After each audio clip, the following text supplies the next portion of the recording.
नुकतंच भक्तीसोबत पुण्याला गेलो होतो. तिच्या PhDशी निगडीत एक परिषद होती.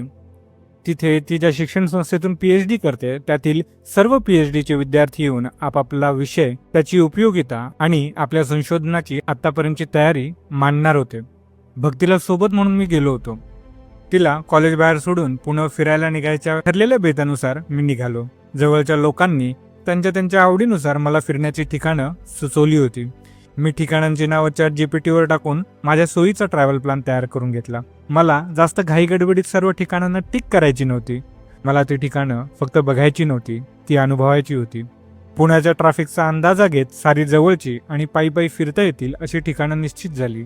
पहिलं ठिकाण होतं बाहुलीचा हौद. खरं तर मीही याबद्दल जास्त ऐकलं नव्हतं, पण या हौदामागची गोष्ट ऐकल्यावर राहवलं नाही. हौदाकडे जाताना ती गोष्ट मनात सतत घोळत होती.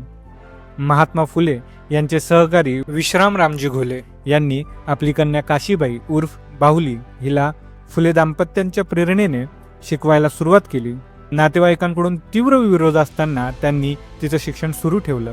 ही तत्कालीन अधर्म, अँटी रिलिजियस ॲक्टिव्हिटी टाळण्यासाठी नातेवाईकांनी बाहुलीला लाडूत काचेचे तुकडे खाऊ घातले. त्यात बाहुलीचा मृत्यू झाला आणि बाहुली उर्फ काशीबाई स्त्री शिक्षणाची पहिली बळी ठरली. तिच्याच आठवणीत विश्राम घोलेजींनी बांधलेला हा हौद. या गोष्टीला उजाळा देत फरासखाना पोलीस स्टेशनच्या आवारात असलेल्या बाहुली हौदाकडे पोहोचलो. बघून डोळ्यांवर विश्वास बसला नाही. त्या काळी प्रशस्त अष्टकोनी असल्याचे सांगण्यात आलेल्या या हौदावर बाहुलीची मूर्ती आणि कारंजे बसवण्यात आले होते. पण आता रस्ता रुंदीकरण आणि शहराच्या विकासाच्या नावे हा हौद एखाद्या बाथटब इतका उरला होता, ज्यात 7-8 वर्षांच्या बाहुलीऐवजी 2 घागरी घेतलेल्या महिलेची मूर्ती होती. विश्राम घोलेजींनी बांधलेल्या हौदाचे कारंजे आणि बाहुलीची मूर्ती सोडा, खरा हौदच गायब होता. स्त्री शिक्षणाच्या पहिल्या बळीच्या इतिहासाने कोणाला इतका त्रास दिला असेल? निराशेने तिथून निघताना मनात आलं, तो हौद नाही, समाजाच्या अनिष्ट रूढींना दाखवण्यात आलेला आरसा गायब करण्यात आला होता. मूळ हौदाचा कथित भाग असणाऱ्या त्या कोरड्या हौदाने समाजाचं कोरडेपण फार ठळकपणे अधोरेखित केलं होतं. तिथून सोमवार पेठेतील त्रिशुंड गणपतीला भेट दिली. काळ्या पाषाणात बांधलेले हे गणेश मंदिर पेशवे काळात 1770 मध्ये पूर्ण झाले होते. मंदिराच्या खाली त्याच आकाराचं तळघर असल्याने मंदिर थोडं उंचीवर होतं. मंदिराच्या प्रवेशद्वाराच्या बाजूला एक शिंगी गेंड्याला साखळदंडांनी पकडलेले ब्रिटिश कोरलेले आहेत, जे तेव्हाच्या राजकीय परिस्थितीचं वर्णन करतं. 1757 साली प्लासीच्या लढाईत ईस्ट इंडिया कंपनीने बंगाल आणि आसाम प्रांतावर ताबा मिळवला होता, त्याचे हे प्रतीक. सोमवार पेठेने अगदी तळहाताच्या फोडासारखं जपलेलं हे मंदिर बघून वाटलं, साऱ्याच गोष्टी अशाच जपू शकला माणूस तर किती छान होईल ना. तिथून जवळच असलेल्या कसब्याच्या राजाला भेट देऊन सरदार शितोळे वाड्यातील श्री नरसिंह मंदिरात थोडा वेळ विसावलो. निवांत वाटलं. तिथली सावली, गारवा, पाऊस आणि शांतता सारं मनात साठवलं आणि पुढच्या प्रवासाला निघालो. तिथून लाल महालाला येऊन पोहोचलो. इथूनच शिवरायांनी सोन्याचा नांगर फिरून पुण्याच्या आजच्या स्वरूपाची मुहूर्तमेढ रोवली होती.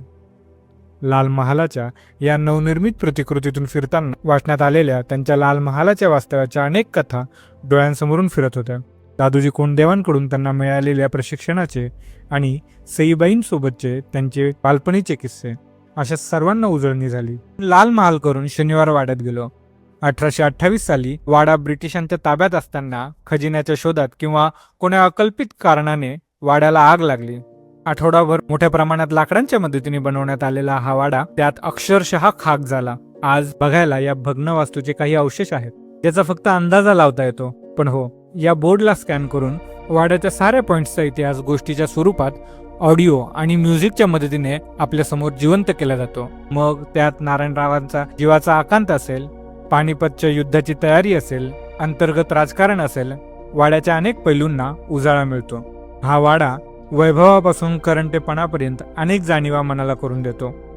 इथले पक्षी, प्राणी, वाटा, भिंती साऱ्या काहीतरी मोठं गूढ उलगडतात असं वाटतं. एका दरवाज्यावर भय, दुसऱ्यावर सौंदर्य, तिसऱ्यावर पराक्रम, चौथ्यावर स्वामीनिष्ठा अगदी कोरल्यासारखी वाटते. हा वाडा एक जिवंत कालपुरुष वाटतो. अगदी बेचैन, अगदी अस्वस्थ, पण त्यापेक्षा कैक पटीने हतबल.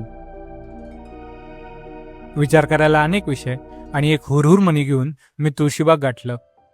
गौरीच्या आगमनाची तयारी बाजाराला चांगलीच मानवली होती. गर्दीतून कशीबशी वाट काढत राम मंदिरात पोहोचलो. तिथे बराच वेळ बसून मनाची अस्वस्थता शांत केली. मग निघालो भिडेवाड्याच्या शोधात. वाटेत श्रीमंत दगडूशेठ हलवाई गणपती मंदिर लागले. सुट्टीचा दिवस असल्याने बहुतेक प्रचंड गर्दी होती. मॅपमध्ये जवळच भिडेवाडा दाखवलेला, पण काही दिसत नव्हता. विचारपूस केल्यावर लक्षात आलं, मी भिडेवाड्याच्या खालीच उभा होतो. सरकारकडून वाड्याचं स्मारक म्हणून नूतनीकरण सुरू होतं. बघून आनंद झाला. क्रांतिज्योती सावित्रीबाई फुले यांची भारतातली पहिली मुलींची शाळा. हे फलक पाहून एक वेगळंच समाधान वाटलं. फलकाजवळच काही तरुण मुली समोरच्या दगडूशेठ हलवाई गणपतीकडे हात जोडून उभ्या असलेल्या दिसल्या. या शाळेच्या स्मारकाकडे त्यांची पाठ होती. तिथून निघताना भक्तीचा फोन आला. ती काही वेळात फ्री होणार होती. मला तिला घ्यायला हजर राहायचं होतं, पण एक शेवटचं ठिकाण राहिलं होतं, फुलेवाडा. गर्दीत रिक्षा करण्यात अर्थ नव्हता. इतक्या जवळ येऊन फुलेवाडा बघण्याची संधी दवडल्याची भावना देखील मला छळणार याची गॅरंटी होती. घड्याळात 4:30 वाजले होते. 5:30ला वाडा बघणाऱ्यांसाठी बंद होणार होता.